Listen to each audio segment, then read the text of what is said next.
What's going on in Norman, Oklahoma with the Oklahoma Sooners? And is it time for the Oklahoma Sooner fans to panic? Is Brent Venables on the hot seat already in Oklahoma? Pull up a chair, sit back, relax, and let's talk about it.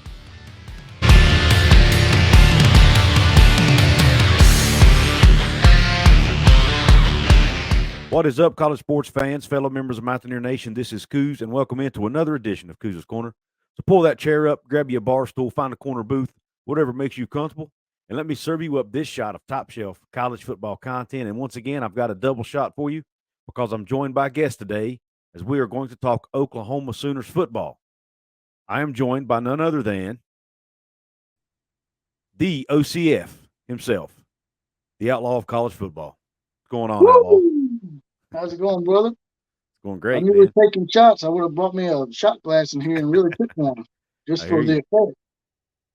I hear you. And I thought, you know what?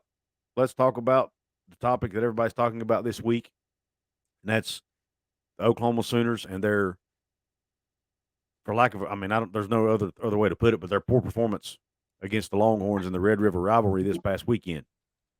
I've read some message boards, kind of been trying to get a finger on the pulse of the Oklahoma fan base, and it looks like it's kind of, there's a portion of the fan base that's like, look, guys, let's not panic.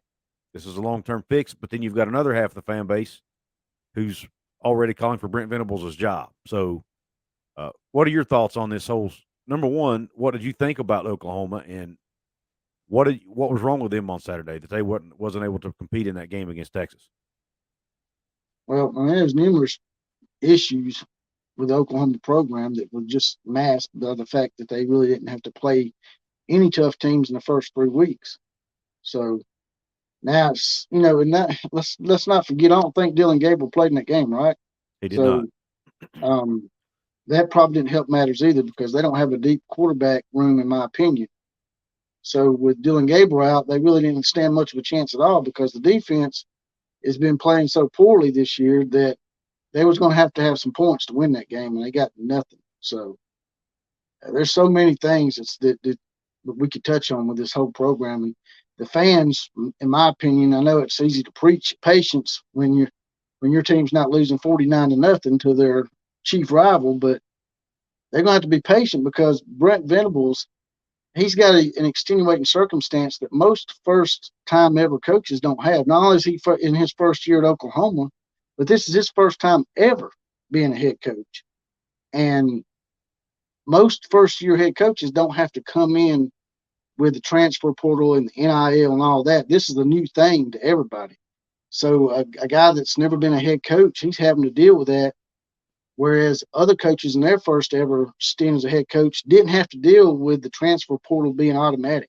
Used to players that have to wait a year and sit out, and that was a deterrent. But now they don't have that deterrent, and Lincoln Riley and the NCAA basically let Oklahoma get gutted. I blame a lot of this on the NCAA for allowing all this tampering that's going on. Yeah, it's definitely a different situation. And I mean, when you look at the Oklahoma defense, I mean, they're awful. There's no other way to put it. But I mean, like you said, how they had so many players leave the program, not whether they transferred, whether they graduated, whatever it may be. And you need, in my opinion, you're bringing in a whole new staff. They're going to build the program a totally different way. They're building a whole new culture, and I think you just have to give them time to implement the the the, the strategies, the culture that they want to build. That's going to be completely different from what Lincoln Riley had, in my opinion. I mean, you've got two different philosophies, and you've got to give. And it's hard to come in year one, especially like you said, with the transfer portal, NIL, all this other stuff that they have to deal with now. It's hard to build a culture that fast, especially when you have almost all new guys, you know? So I think, in my opinion, I think the fans need to be a little more patient. I predicted Oklahoma to take a little bit of a step back this year. I didn't think they'd take this far of a step, but I did expect them. I didn't expect them to win the Big 12 this year, but I thought they would at least be in that top half of the league. And the way it's looking now, they won't be. Now, they still could be. They have several games left to go, but what did you think? Oh, before we get on with the next topic, I want you to tell everybody where they can find you at. I forgot to do that when we started. You can find me on YouTube, Outlaw of College Football on YouTube. I'm also on Facebook under Jesse Paul Clark. It's spelled Jesse without the I, because a lot of people try to spell it with an I. I'm also on Twitter at OCF Productions as well. Yeah, and I've got that Twitter handle on the screen for you guys, and obviously my Twitter handle as well, and along with my Instagram handle at the bottom that's scrolling across, which I don't use Instagram a lot, but I am on there occasionally. So if that's your preferred way to reach out, go ahead and reach out to me that way. There's another thing that these fans aren't really thinking about. They need to do their history, because most great coaches start out with a bad year. These coaches that come in and just do great their first year, they end up like Larry Coker or Gus Malzahn or Gene Chisholm, So like Bob Stoops, one of their own, he started out 7-5, man. He started out pretty bad. I mean, he wasn't like setting the world on fire. Nick Saban was 7-6 his first year at Alabama. Even further back, same thing with Gene Stallings at Alabama. He was 7-5.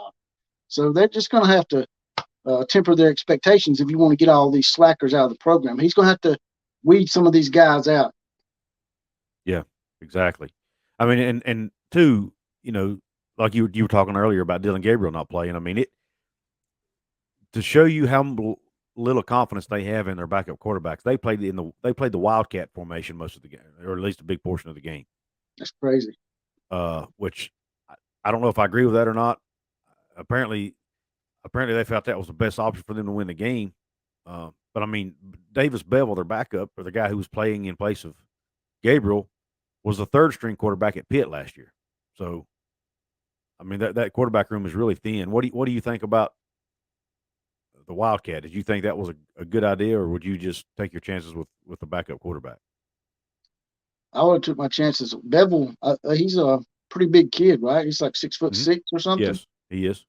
Was he? I would have took my chances with him in passing the ball. To be honest with you, I mean, if you're gonna lose 49-0, you might as well lose 49-0, fighting instead of going out with the Wildcat. I mean, anybody can put the clamps on that, especially with Texas's defense this year. They're a lot.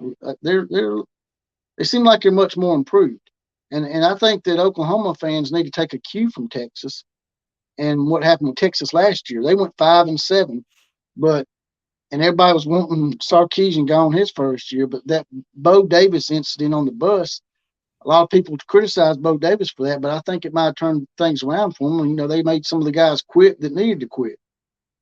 Right. Yeah, and sometimes you just have to make some of these guys quit, man, to get the slackers out. Yeah, and like I said earlier, it's culture. It's a culture change, and that a lot of guys aren't going to like it. And do you think? Let me ask you this. This is something I saw pop up on social media too.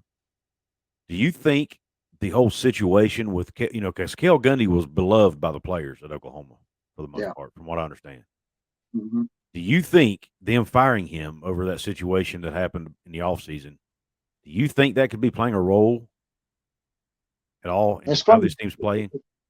It's funny you say that, because I was thinking about that day. And I was thinking, man, all it took was a couple of bad games. Maybe these players that were already a little irked and pissed off because of what happened with Cale Gundy, maybe it's giving them a reason now to roll over. Mm-hmm. But, Cale Gundy leaving shouldn't affect the defense. Right. You would think, but damn, man. It's just a lot of controversy that's went off in the offseason. All it's going to take is a couple of bad games, and and you see what you got. Yeah. Yeah, it's funny that USC is doing so much better than Oklahoma right now. USC fans, I'm sure are gloating about it. Matter of fact, I know they are because I've seen it myself on Twitter. I actually seen USC fans bragging about how great of a defensive coordinator. Shoot, I'm drawing a blank on his name. Alex Grinch. Alex Grinch, yeah. Mm-hmm. How great of a defensive coordinator Alex Grinch is. And I'm thinking, are they watching the same guy? They haven't played anybody yet, really. I mean, Washington State this past weekend was the first winning team they played. Mm-hmm.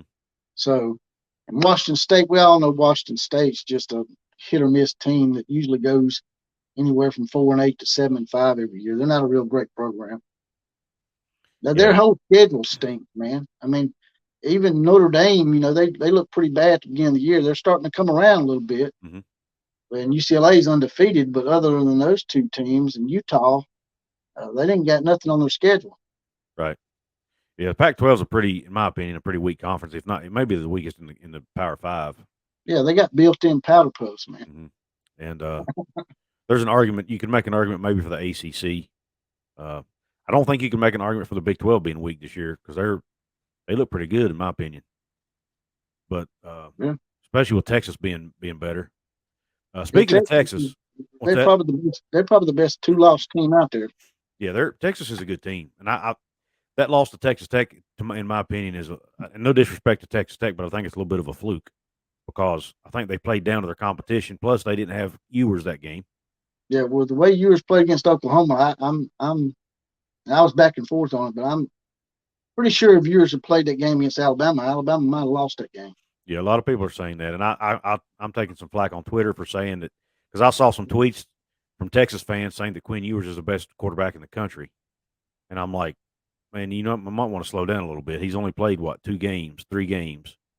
Well, I mean, he did have he comes back and plays against the Oklahoma defense that's giving up points to everybody. Yeah, so I'm like, I'm not saying he's not a great quarterback, but you may want to slow down on being the greatest in the country. I mean, you've got C.J. Stroud, you've got Bryce Young, you've got, you name them. There's a bunch of good quarterbacks. I'll give him that it might have helped him win that game over Alabama, but as far as him being the best quarterback in the nation, I can't go along with that. Yeah. Now he could be by the end of the year. I don't know, but I don't see it. Is he one of the top 5? Maybe you could say that, but I think it's a little early to be crowning him the best quarterback in the country. But that's how fans are, man. When things are going great, our players are the best out there, and when they're not, they suck, and we want them gone. Iowa State is not setting the world on fire, but Iowa State does have a good defense. Yep. And so we'll see how good Ewers is this coming week. I think they play Iowa State this week. Yeah, their defense is stout, man. They they held Kansas to 14 points. Kansas has been scoring on everybody. They held Kansas to 14 points. They held their opponent this past weekend, to a pretty low score. So I mean, Kansas State held them to 10 points, and Kansas State had been putting up points too. So. What is it with the Iowa teams, man? They can't score, but they sure as hell won't let nobody else. I don't know, man. I don't know. It's like an Iowa game against Illinois, end up 9-6. Yeah, that's a whole different conversation there with Iowa, and it probably won't get any better either with that situation. Both Iowa teams are like that. Same. Yeah, I hadn't thought about that, but you're right. That is kind of an ironic. When they played each other, the final score was 10-7. Yeah, exactly. Or something like that. But let me ask your opinion. I know you don't think Brent Venables should be on the hot seat, is what I gather. But do you think he will be if let's just say they're in a downward spiral and they don't make a bowl game? Do you think they will fire Brent Venables if Oklahoma doesn't make a bowl game? Well, I'm not sure what his buyout is, but it probably ain't as big as Jimbo Fisher's.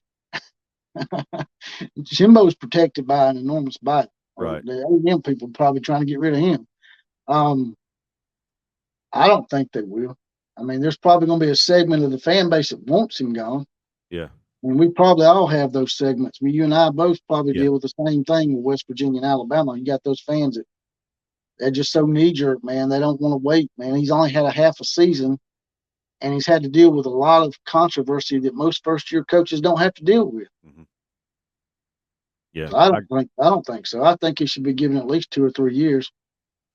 Yeah, I think Castiglione is smart enough to realize and that he needs more time because it's like you say, you go from an offensive coach to a defensive coach with 2 totally different philosophies and how they want to build a program, and I think that's such a drastic change. I mean, it's like what same change West Virginia went through when we went from Dana Holgorsen to Neil Brown's similar situation. Neil Brown's not a defensive coach, but the only way I wouldn't give him a 3rd year is if they just continue to roll over like they did against Texas. There's just no fight in them whatsoever next year.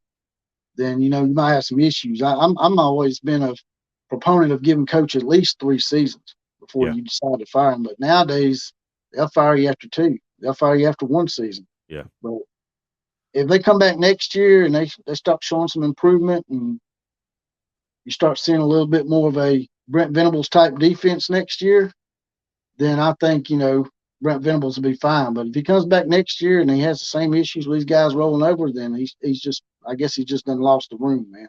Right. Yeah, and I personally don't see that happening. I personally think he'll be fine long term. I still think Brent Venables was going to be a good coach because, like I've stated in multiple videos, I think he's learned from some of the best out there in Snyder, Stoops, and Sweeney, and he's going to take all of that knowledge he has and he's going to put his own spin on it. And he's going to build. I think he'll build a good program, but the fan base has to be patient. They have to give him at least 2, 3, maybe even they're probably not going to give him 4 years, but they need to give him at least 2 to 3, in my opinion.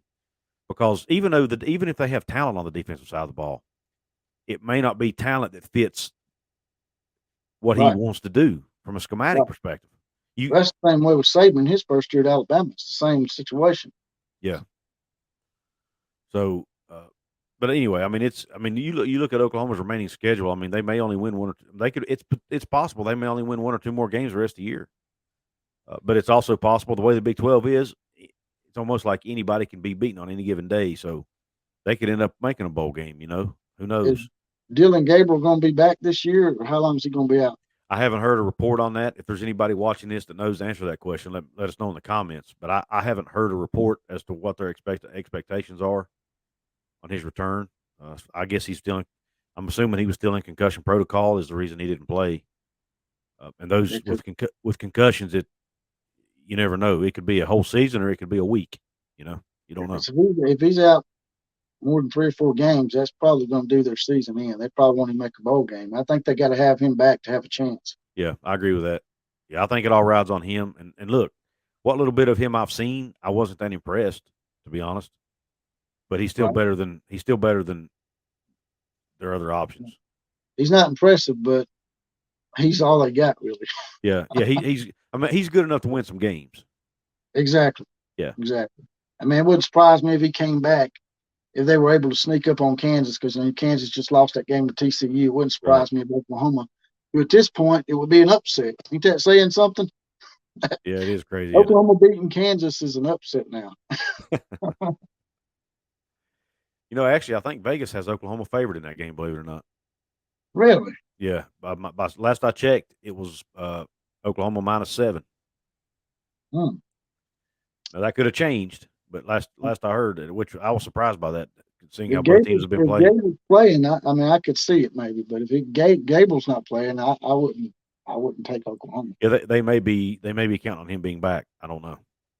I think Brent Venables should do something Nick Saban does. I think in the off season he needs to bring in some guest speakers or some motivational speakers, maybe someone that's been great at defense or great at whatever position. And if he's trying to get his defense coached up, I mean, he could bring in Bill Snyder. I don't know how old Bill Snyder is now, but he could bring in Perion Winfrey, who's shown that, hey, the Lincoln Riley system was what the problem was. This is not Brent Venables. It's not a Brent Venables thing. This was something that Lincoln Riley left lingering for Brent Venables to clean up. Yeah. Yeah. A lot of coaches are doing that now, bringing in guys to speak to the team, whether it be former players, other legendary coaches, NFL players even. And heck, West Virginia's even, there's a guy that basically he's a motivational speaker. West Virginia has brought him in multiple times to talk to their guys.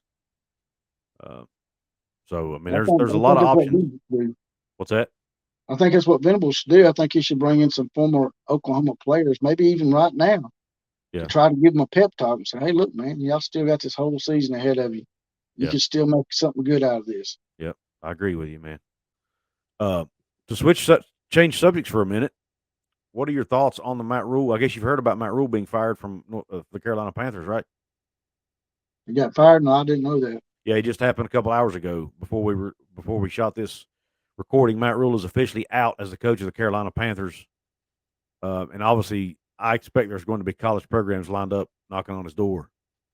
Yeah, I mean, he done a good job at Baylor. He built them up into a decent program. And I think they had a down year or so after he left, and then Dave Aranda brought him back up. Yeah. He left. He did a marvelous job getting them back after the scandal with Art Briles. Got him competing for the Big 12 title. Then he left for the NFL job. Aranda came in. They had one really bad season under Aranda, then he turned them around in 2 years and had them winning the Big 12 last year. But Matt That's right. Rhule, he also did a great job at Temple. When he was at Temple, he turned that program around too. So he's a proven winner at the college level. Uh, it'll just be interesting to see how many teams go after him. He's going to get paid $40 million from the Panthers, so he's not going to be hurting for money. But There ain't been many coaches that go from the college head coaching ranks to NFL and be successful. There's a few outliers like Jimmy Johnson back in the day, and old Petey boy up there at Seattle. Yeah. But other than that, man, there ain't been very many that's been able to translate. I mean, Nick Saban didn't, Steve Spurrier didn't. So I wouldn't let the NFL record turn me off as a college program.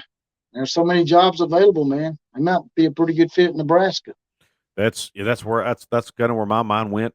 Obviously, West Virginia fans want him at West Virginia. Of course, Neil Brown hasn't been fired, but a lot of us want him fired. And I'd love to if I thought we could get Matt Rhule, I'd be all for it. But I don't think West Virginia's I don't think he's attainable for us. I'm just going to be realistic. He's going to want to go to a program where he can get in top recruits. If Auburn fires Brian Harsin, mean, that might be an option for Auburn, but their boosters are so spastic, man. It's hard to get anything going at all. One of the reasons a lot of college coaches go to the NFL in the first place is because they're not huge fans of recruiting and all the travel that's included in recruiting and all that. Exactly. So he may not want to go to a program like, just using West Virginia as an example. He may not want to go to we have to recruit across the country because our state's not big enough to recruit a lot of players in state. So we have to fly all over the country, and our coaches do. And I don't know that that's going to be attractive to him. And even with Nebraska, Nebraska, you have to travel a long way, but it's Nebraska. So you're automatically, that name brand may automatically hold some weight and make it a little bit easier to recruit there. Matt Rhule, you said he coached at Temple, right? Yes. So he's got inroads into the Pennsylvania, Ohio type markets. Right. So, and that's border states of West Virginia. So it might be a pretty good fit for y'all. And he's a Penn State alum too. There you go. So I'm sure he has some connections in the area. That Pennsylvania recruiting area, it could be really huge for West Virginia. Yeah, and then maybe he could even get into New York from there. Ohio, New Jersey, pretty good. But I don't know. That's just a lot of our fans are obviously wanting him. And he was also a head coach at Baylor, so he's probably got connections all over in the South and the North. And he's familiar with the Big 12, so that would be a plus. But I really think he'll end up at somebody like Nebraska or maybe Wisconsin. I don't know. I don't know that he'd want to go to Wisconsin. But my feelings on Wisconsin is that Jim Leonard guy that's the interim. I think they're really pushing for that guy to get the job because a lot of people out there in the know in the coaching circles think Jim Leonard is the next big thing as far as assistants go. So I think Wisconsin may have seen that and tried to jump on it, sort of like Oklahoma did with Lincoln Riley. Yeah. Yep. That's a great point. And I think that's why they put him in that, like you said, I think that's why they put him in that spot to begin with. But I think it's more of like a tryout for him, so to speak. Jim Leonard is a lot better interim coach than Mickey Joseph. I can tell you that. To me, I know Mickey's done won 2 games in a row, but come on, man, Indiana and Rutgers.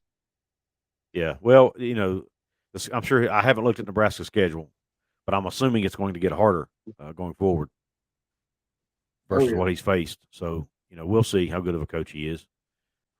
Well, listen, everybody, Outlaw, one more time before we get off of here. Tell everybody where they can find you at.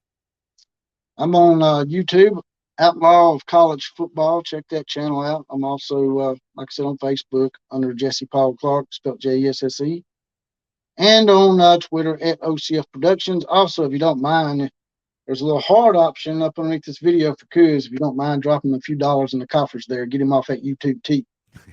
Appreciate that, man. Really appreciate that shout out and yeah, that I don't advertise that a whole lot. Just I usually forget, but there is that button. It's called the thanks button. It's probably the easiest way to donate. You hit that button, drop a little donation. You can even leave a comment with it that gets highlighted underneath the video, make it easier to see. It's basically like a super chat, but it's under it's not under a live stream. It's under a normal video. That's really the only difference. But yeah, that's definitely the easiest way to donate, probably. But with that being said, everybody go check Outlaw out on his channel. I'll leave a link in the description box. Check him out on Twitter if you want to interact with him on there. He covers all of college football, does a lot on Oklahoma, a lot on Alabama. He's an Alabama fan, as you can see. So he'll have some Alabama content. He's done some really good stuff on Nebraska and their head coaching situation. So go check him out. He loves to grill Lincoln Riley and USC. Has some very good stuff on that as well. I even got some ring girls periodically in my video. Yeah, those are entertaining as well. But anyway, so go check his channel out. I appreciate you guys tuning into this show, and until the next time, Q Country Roads. Roll Tide.